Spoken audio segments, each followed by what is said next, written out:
My name is Lisa Dorsey, Chair of the Public Safety Committee, and I have Nicole Shimoni and Brian McGinnis with me tonight. We'll get started with announcements. Seeing none, we'll go to item number 3, comments, suggestions, petitions by residents in attendance regarding items not on the agenda.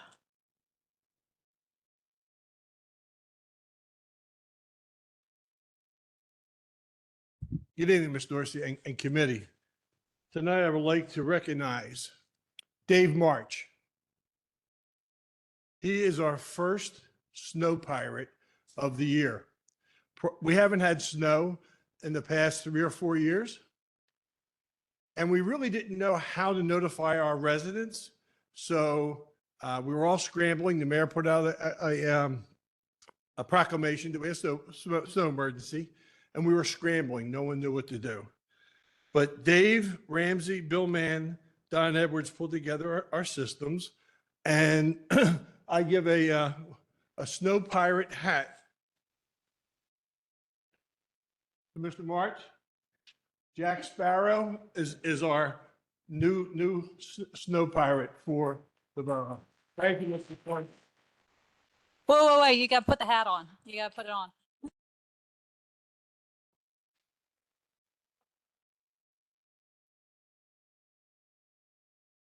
Thanks, Dave, for all you do. Hope that keeps you warm in the snow. Mr. Hudson. Hi, my name is Kyle Hudson, 202 D Baptiste Lane. I'm here tonight because I know it came up in the message with a few of you, but I moved about 7 months ago to this new house on D Baptiste Lane, and I walk my daughter to Hillsdale School every day, which means walking up Bradford Avenue and at Gay Street, crossing over that intersection. And I have personally almost been hit twice. Just yesterday, a group of parents, when I was talking to this problem with, told me that on their way picking their kids up in the afternoon that they were almost hit. So I think that, you know, with the changing traffic patterns, closing down downtown has changed how people move around, on top of the fact that there's a whole bunch of new houses down there in that development that used to be the Daily Local. There is just a ton more traffic. And I think we got to do something about it before something happens, because it's just an accident waiting to happen. I see some parents, you know, at the top end of the ages at Hillsdale School, parents feel comfortable sending their kids to school alone. And so walking across that intersection, I mean, I just the other day, an older person was driving and they weren't looking, and they blew right through that stop sign coming up the hill and came like they were that far away from me. So, I mean, I think, and thankfully, Officer Ziders sits there some days when she can. I spoke to her about it, and she said that she's there because she's concerned, and she is there when she can be, but she can't be there every day. And so I noticed that when there's a police officer there, people don't roll through the stop sign. So I was wondering what Borough Council could do to help make this clearly dangerous intersection safer for our children. Well, one, I want to thank you for bringing it to our attention. Two, I know you and I exchanged a couple of emails today, and I did share it with the chief of police, and we will determine what our options are and hopefully be able to share something with you at the next public safety meeting. I don't know if anyone has anything else to share. Yeah, can you just confirm which intersection again? So it's at Bradford and West Gay. You know where Hillsdale, right by the art By association? the art center, the one that Yes. the sidewalk that goes Yes. down into the school. Okay. Yes. Yeah. Well, Yeah, I and- used to cross that side. That crosswalk. Well, and when I spoke to, I've been speaking to a lot of people about this. When I spoke with State Representative Carolyn Comita about it, she said that when she sent her kids there was a crossing guard. So, I mean, I know that there's a precedent for it. I know that there's at least one police officer who sees that there's a problem there. So I'd like there to be some sort of official way of Just taking care out of of it. curiosity, and I know that you and I talked today, but have you contacted the Westchester Area School District? So I reached out to the person who was they did not get back to me, but I know other members of the school board. And so I spoke with Laura Datry, and she said to do this same thing and go Right. down there. So I'm going all options, whatever we can do to make sure these kids are safe. I know in other municipalities, I spoke with a police officer from Callan, and he said that in his municipality, they have the volunteer fire department has someone who does it. So I know there's options. Okay. It's just a matter of, and there is a little bit of an urgency to this because it's getting warmer. Kids are going to be walking more as like in the next, by like right now, only a handful of us are walking to school. In a month, everyone's going to be walking to school. So Okay, well, thank you, Mr. Hudson. Again, appreciate you bringing it to our attention. And hopefully we'll have something to share with you next month So- around public safety. come back next month for public safety. Okay. Thank you. Any other comments? Okay, seeing none, we will move on to item number 4 and the monthly Westchester Fire Department.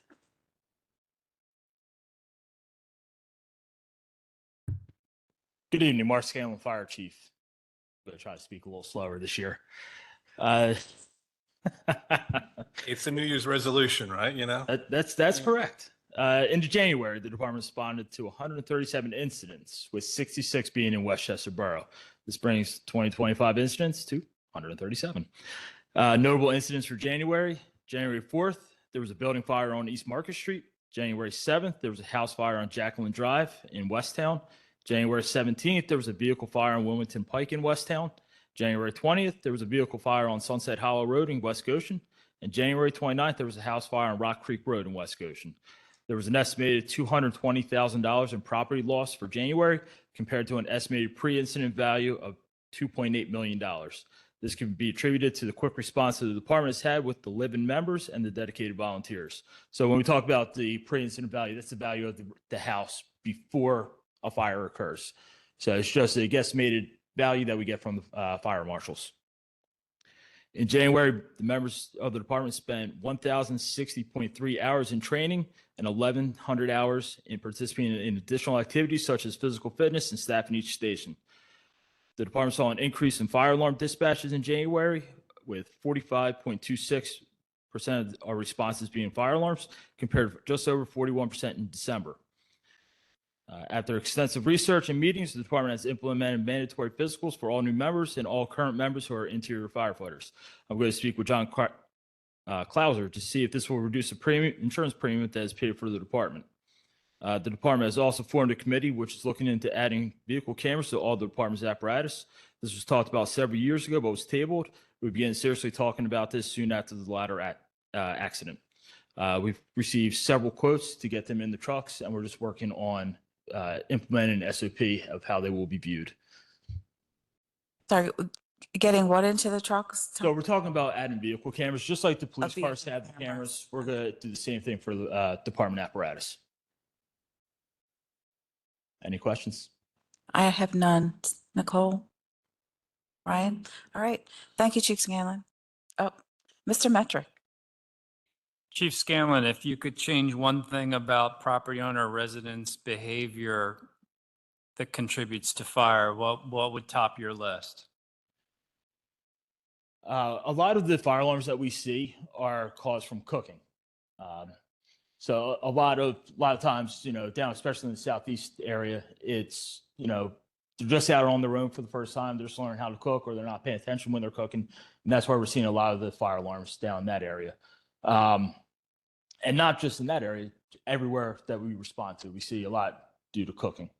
So would it be beneficial if our building and housing department, when we did our rental inspections, concentrated on kitchens and how things are? That would be good. Where cooking happens. Maybe we could, instead of smoke detectors in kitchens, maybe we could look at heat detectors in kitchens. We've talked to West Goshen Township about that to try to reduce our alarms, especially at some of our frequent response buildings.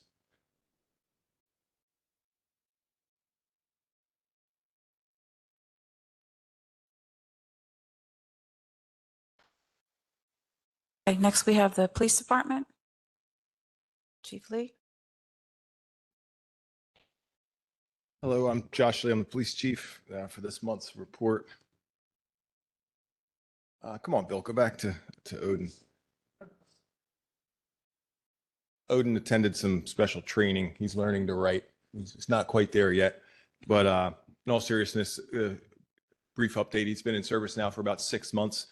He is a dual trained patrol and narcotics canine. He's had over a dozen successful missions where he has located narcotics both in the borough and assisting agencies outside of the borough.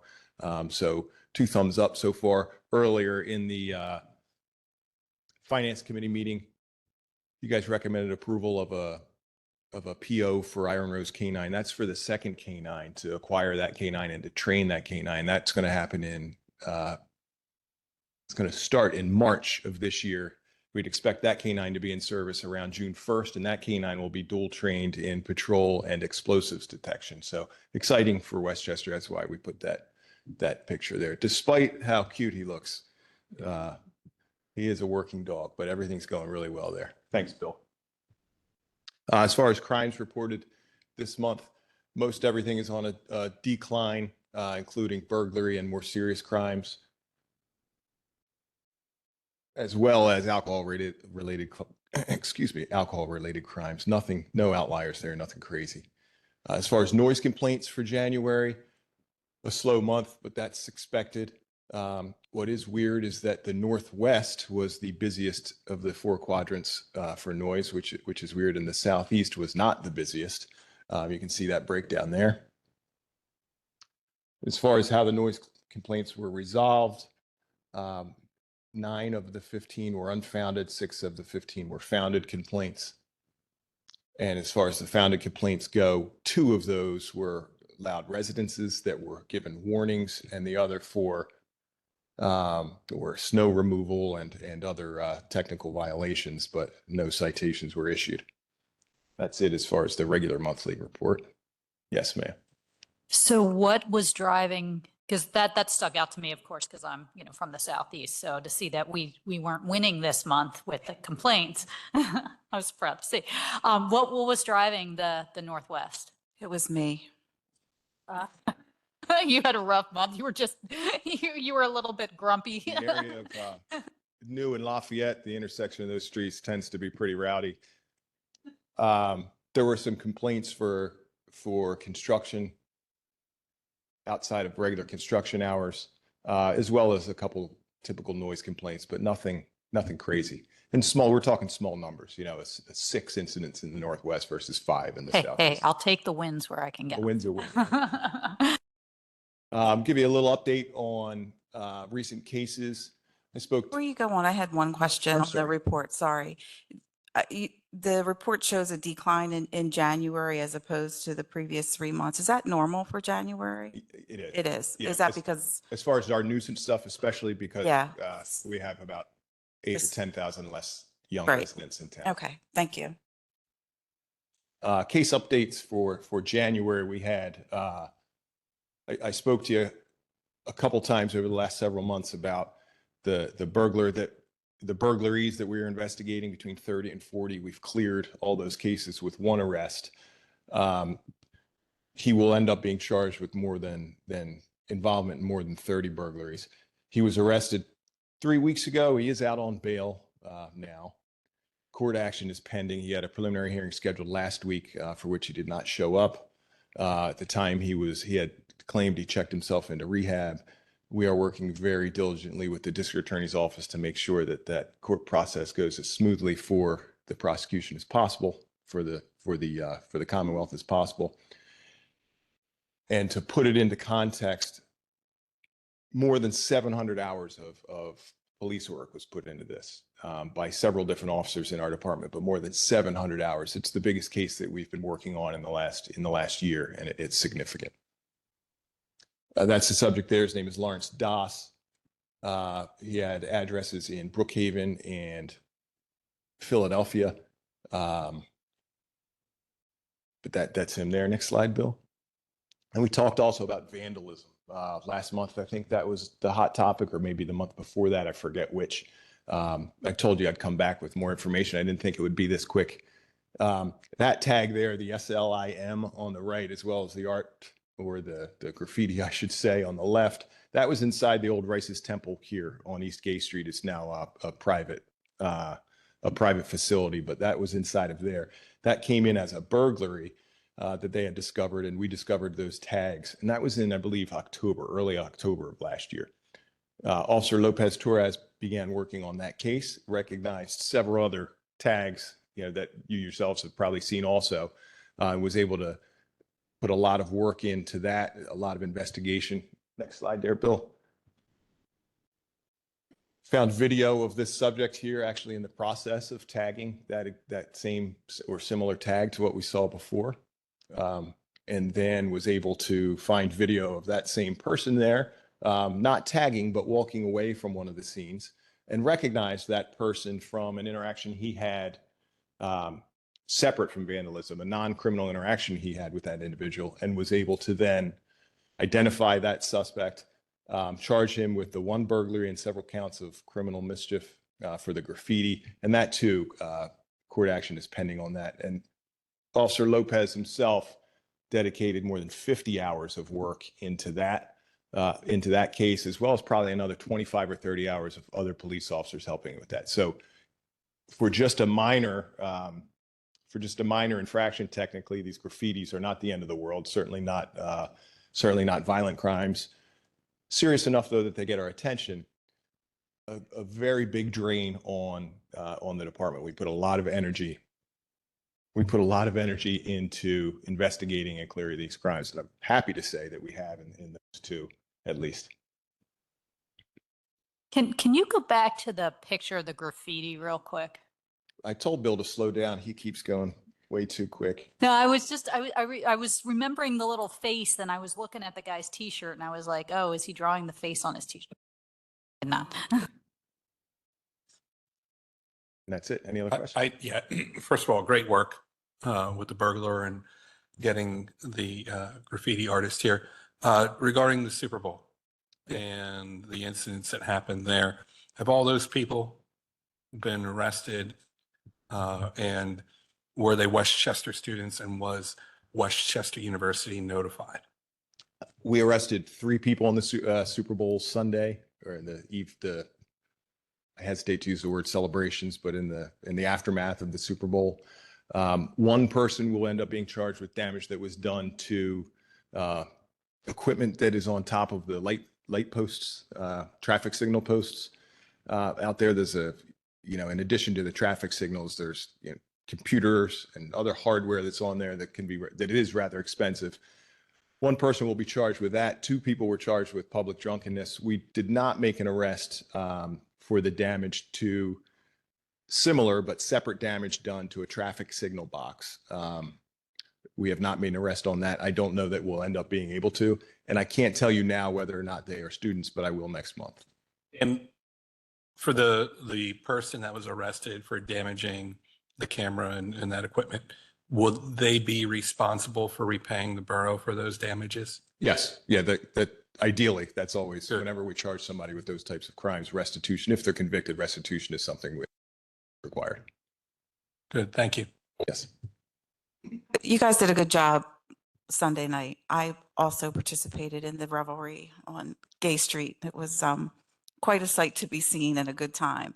But I thought, and I also participated in 2017 or 18, and it was much more contained. You clearly had a plan on, letting the celebration continue, and then there was a beginning and there was an end, and it was very contained. So congratulations. I think you did a great job. Thank you. I There was appreciate that. thousands of people in the streets. And I'll note that we had 22, I believe, of our 42 officers were working that evening. Actually, I'm sorry, 26 of our 42 officers were working that evening.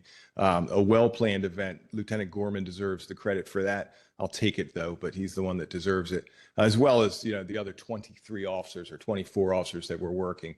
A lot goes into that. It's not by accident, and I appreciate that. Thank It you. was very clear. It was very clear. Thank you.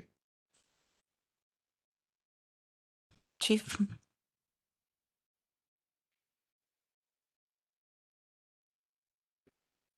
Hello, Brian Spork, Captain Good Fellowship. So for the month of January 2025, Good Fellowship responded to 214 calls in the borough of Westchester, a little bit higher than last year. We only had 165 last January. Not really sure what the uptick is, but just something to note. Rather uneventful month for us, as Chief Lee alluded to, our population down at the southern end is a little thin this time of year. So we only had about 15 calls on campus. While the students were away on break, they came back toward the end of the month. Just want to give a quick shout out, speaking of the students, for folks who may drive past Commonwealth Hall on South New Street, they might notice a Good Fellowship vehicle sitting out there. That is our Westchester University division. So for folks that don't know, we have a handful of student volunteers who are certified as EMTs, who staff an EMS unit, who's tasked with responding to medical emergencies on campus. But along with that, there'll also be dispatch to emergencies off campus, kind of in the southeastern district.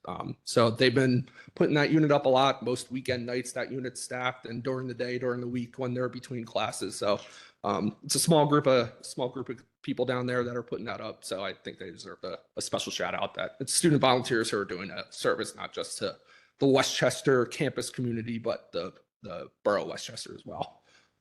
And then just a little public health note, the flu is still doing its thing. The hospitals are rather full with flu and respiratory virus, and the ER is jam-packed, but our crew at Good Fellowship is doing what they can to make sure we drop those patients off and get them offloaded off our stretchers so we can get our units back in service. So I have a 2-year-old myself at home with a respiratory virus the past week, so I'm sure it's going to be a really exciting weekend for myself coming.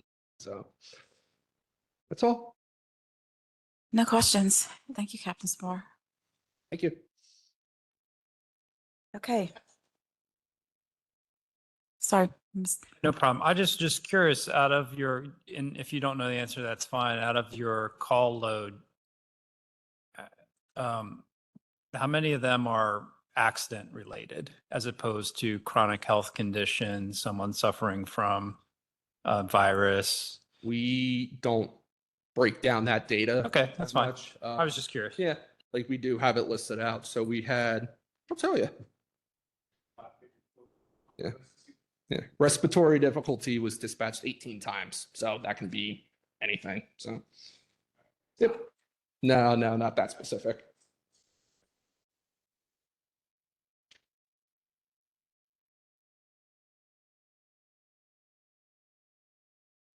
Any other questions?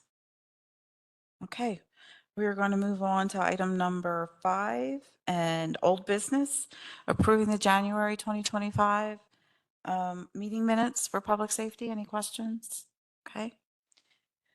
Moving on to B, discuss the Westchester University and Westchester Borough issues.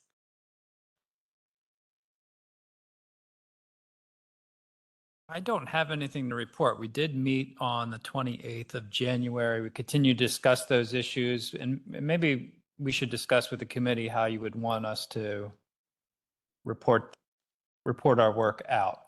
A little unsure of how to handle it, but we do meet regularly. We met on the 28th last, and we are working on our to-do list. I mean, I would suggest, and Nicole, not sure how you feel about this, is just a monthly report out after the meeting. And I think this meeting is going to happen before the meeting with the university. So it would be the following, right? The following meeting. Any other suggestions? No, I like that. Yeah, we'll just, take notes at the Yeah. meeting, or, we should probably at the meeting decide who's going to start taking some notes or something. I think And I think Julie does a pretty good job of summarizing Yeah. what happened. So, I mean, I would just take and it from bullet there. item those Yeah. items. Yeah. Okay. Any other comments on that item on the agenda? Seeing none, we'll move on to new business. And a motion to approve the ribbons and dedication for the Crime Victim Center of Chester County. Discuss hanging the ribbons on the lampposts for New Street to from New Street to Walnut Street, and Market to Walnut to New on Gay for the Westchester launch event on April 4th. I'm Josh Lee. Not only am I the police chief, but I'm also proud to say I'm member of the board of directors of the Crime Victim Center at Chester County. And that's to launch their Sexual Assault Awareness Month on April 4th at noon. That will kick off on the steps of the Crime Victim Center on Market Street. But the idea of the ribbons is to bring attention to Sexual Assault Awareness Month. They will put the ribbons up and they will take them down at the end of the month. We do this every year. Yeah. Any comments from those in attendance? Okay, 3-0 on that one. Motion to approve resolution for the Westchester Borough Emergency Services Providers. Hi, Dave Morch, I'll represent Emergency Management tonight. This resolution is a yearly resolution that we have to approve. It just basically states who's going to provide emergency services to the borough. I don't believe this has changed in the 28 years I've been here. So for law enforcement, it's obviously the police department. For the fire department, they'll do our fire protection, and Good Fellowship Ambulance will do our emergency medical service. I didn't have any questions on this. It's an annual event. Thank you. C, motion to approve the resolution to update the Westchester Borough Emergency Operations Plan. Me again. This is also a yearly update that requires council's approval. This is to update the emergency operations plan for 2025. It is an annual requirement and it's mandated by PA Emergency Management Services. The only changes to this year's was a couple phone numbers, but that was it, and everything else remained the same. No questions. All right. You answered the question that I had. Thank you. Moving on to item D, discuss issues and options relative to accidents at the corner of Gay and Matlack Streets. All right, that was put on by me. So, and we actually have Lisa in the in the audience. So, because last week there was another accident. Somebody basically plowed through our trash cans, our signal, our crossing signal for, individuals, and this is not the first time. It's probably the third. I don't think, maybe fourth, but definitely third time that somebody's run through that area over the past year. So I think what happens is people get a little bit of traction with some speed going up the road. They don't really see that there's this divider in there, and either they see it last minute and they don't get the turn right, or something happens. So what I really want to ask is, what can we do to address this situation, because these accidents keep happening? What would be the process to kind of look into this and figure out some improvements that can be made here, especially noting that we're going to be closing off these streets, and people are going to be walking there more and more once we get the official Gay Street closure things going on.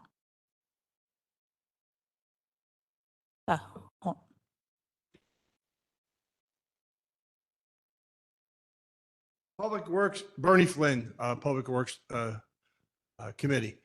We've been, over the past year or so, we've been looking at the situation there. As you turn the corner, you'll see stop bars in the middle of the streets on Matlack Street as it goes around the bend.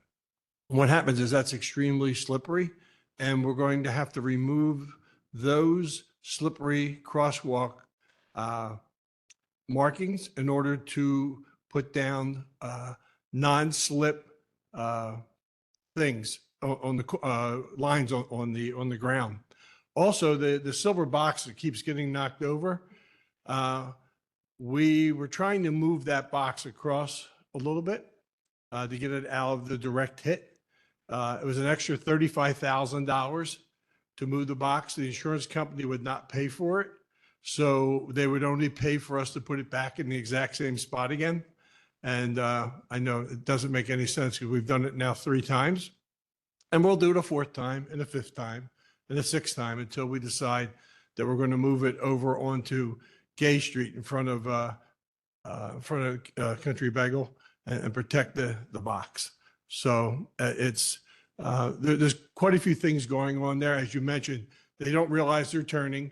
The street is extremely slippery right there because of the painted crosswalks.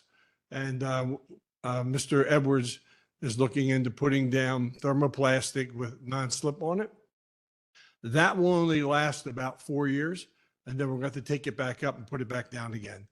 But the $35,000 to move the box, 12 feet, I think we measured, is the insurance company won't pay for it. So it makes no sense at all, but it's the way it is. I think it costs 50,000 for the box. Does that really address the problem though? So they're moving the box, but it's the vehicles coming up the hill too fast, Yeah. right? That and the are, slipperiness. I'm sorry. And the slipperiness on the ground. Yeah, but it seems like the slipperiness is contributing to it after the fact, but it's the speed and not realizing that it goes to a single lane to go straight. And then those two turning lanes.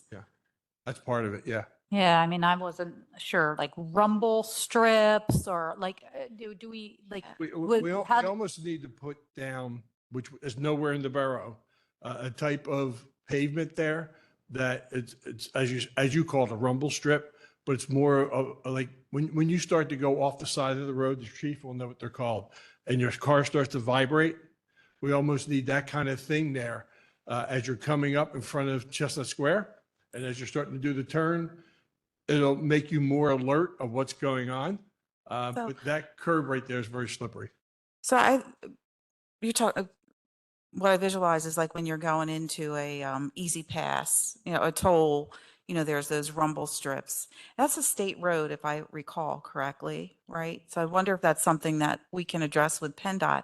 I also seem to recall a couple of years ago, Chief, where we put a sign up on Gay Street, like right as you're approaching that hill, which seems to be where people want to accelerate for some reason.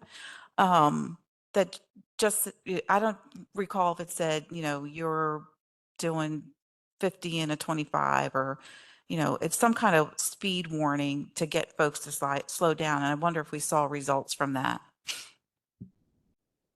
So we do have that equipment and we do deploy that. It's been there several times in the last year or two. There are a lot of different points to this discussion. I'll make a few and I'm going to bounce around. I've done some homework. We've had 4 reportable crashes at that intersection in the last 4 years. All 4 of those reportable crashes were either criminal. There was a criminal that was fleeing the police and crashed, fleeing a violent crime and crashed. A criminal because they were DUI. So one of the 2 of those are the only times that there have been crashes there that we're speaking about. So that's 4. Never was there a intentional, and when I say intentional, a terrorist type motivated thing, but that could happen tomorrow. And we talk about closing the CBD. We talk about how nice that is, much to my chagrin. This is exactly the reason why when we do those things, we do so literally with our fingers crossed at best. An errant vehicle could do terrible damage, and we've seen that. Imagine any one of those 4 crashes during the Christmas parade, or during the restaurant festival, or during the uptown closure. Rumble strips will not correct that. Increasing the coefficient of friction by removing painted stripes in the ground will not correct that.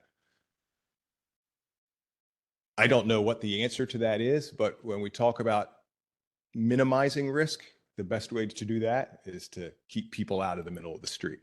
But data-wise, we've had 4 in 4 years, and every one of them came from either DUI or criminal fleeing the police. It was, none of them were, oh, I'm going a little too fast and I can't navigate the turn. Chief, that last crash, I think it was Tuesday? What was that? It's the only one I can't speak specifically about, and You don't know I that. apologize. I don't know, but we know. Gotcha. So if it's 4 and we figure how many thousands of vehicles go every day? We could certainly count, but several. Yes. So we're probably looking at maybe less than 1/10% of vehicles, maybe, or crashes. I mean, if that would be an issue, then we would look at a traffic study and go from there, right? Yeah, so if we're going to correct the problem or mitigate the problem, it would start with a traffic study. The entire intersection would have to be re-engineered. There's not a whole lot that's unique about that intersection. It's a 90-degree intersection. It's a T like this.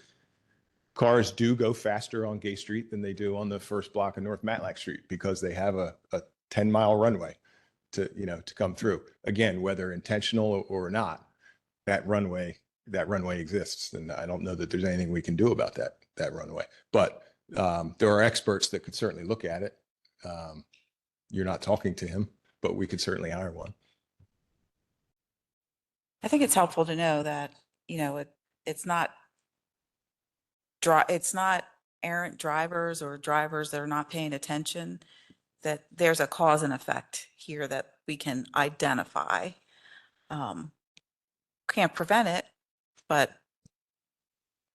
Yeah, I mean, I guess the question is, what I don't know is,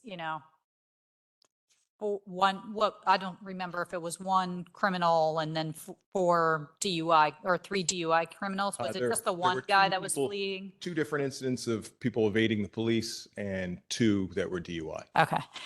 So I know we're talking about numbers of cars that go through there every day too. I think the other question is the property damage. Like, I don't know where other crashes tend to happen in Westchester, and are they damaging our property in the similar manner and things like that? I mean, can you speak to that at all? I mean, Not with any, not poignantly. Mr. Flynn makes a very good point. There is an expensive piece of property that is a target essentially there. Certainly getting that out of there would minimize the bill that somebody pays, but it's not going to stop the crashes.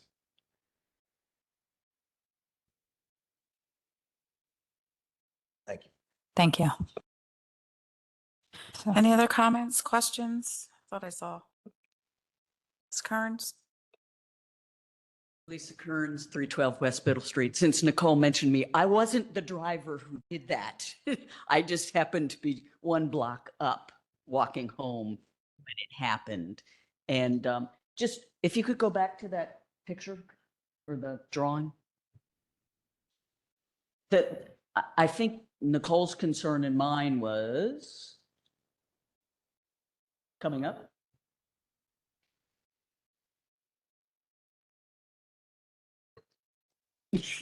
There we go.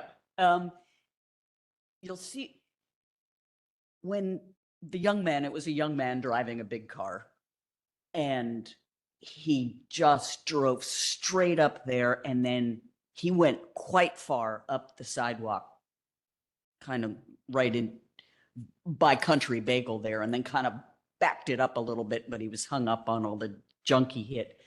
But there were people just feet away from where he was at the time. And people cross there, they stand there to cross. It's just a really bad place. And I don't want to speculate. It was a young driver. It was an early afternoon or early evening. Wasn't intentional. He wasn't escaping from the police. And like I said, it was really scary to see how many people were there, how far he was able to go up onto the sidewalk there. It's like a straight shot. So I think that's why Nicole was looking at it too. It's a bad place to have an accident because that's a busy place, and you can get pretty far up on the sidewalk there if you're just going straight and don't make that turn. That's all. I was not the driver. Thanks. Thank you. Any other comments? Okay, seeing none, we'll move on to E, motion to approve the following special event applications. First one, Running Home 5K on April 26th. Yeah, the first thing I wanted to ask, in some of the emails that have been going back and forth, what information does the committee want to see? We're no longer have the 10 to 12 page document that was filled out and I'd scan and it'd go back and forth to 10 different departments. but I can print out a lot of the information. Dana showed me how to do this as I'm new to using the SmartGov system, but I want to make sure I'm providing you with the information you need to make your recommendations. I was speaking with Sergeant Malicki, who's in charge of reviewing these special event applications from the police department. And for your simple 5K run race, there's only one route in the borough that we use anymore. So they need a map, a certificate of insurance, the police services agreement, and the notification of standby from GFAC before they'll go ahead and give their okay on a 5K. Now, on the bigger events, a restaurant festival or a chili cook-off, there's going to be a whole lot more information, maps and details and things like that, which I can provide on an individual basis. But I want to make sure that I'm satisfying what you guys want so you have it to review. I'd like to see the event, as you have here, for example, Running Home 5K, the date and the sponsoring organization. Okay. I'd like to, I'd like to see if there are any resources that they're requesting that we provide. As in extra, like, besides the Police, police. yeah. Too. Yeah, Okay. anything that would generate a fee probably, right?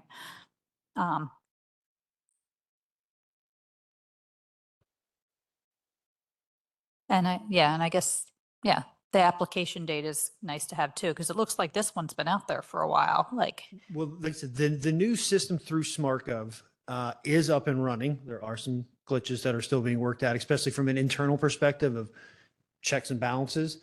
But again, in my conversations with Sergeant Malicki, all of these events have been reviewed and approved by the police department. Now up to you guys for your review as well. Mr. McGinnis, anything else you'd like to see? No, I think that covers it. Okay. Anything else about Running Home we should know? Nope, standard 5K. Okay.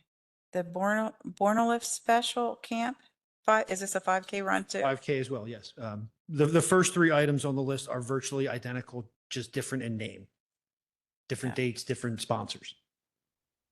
I didn't have any questions on any of these. I don't either.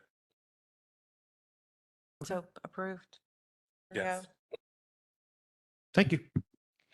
And any questions? All right, we'll move on to 7, other. Seeing none, we will adjourn at, wait. Oh. oh, Oh, never mind. we will adjourn at 6:43. Thank you.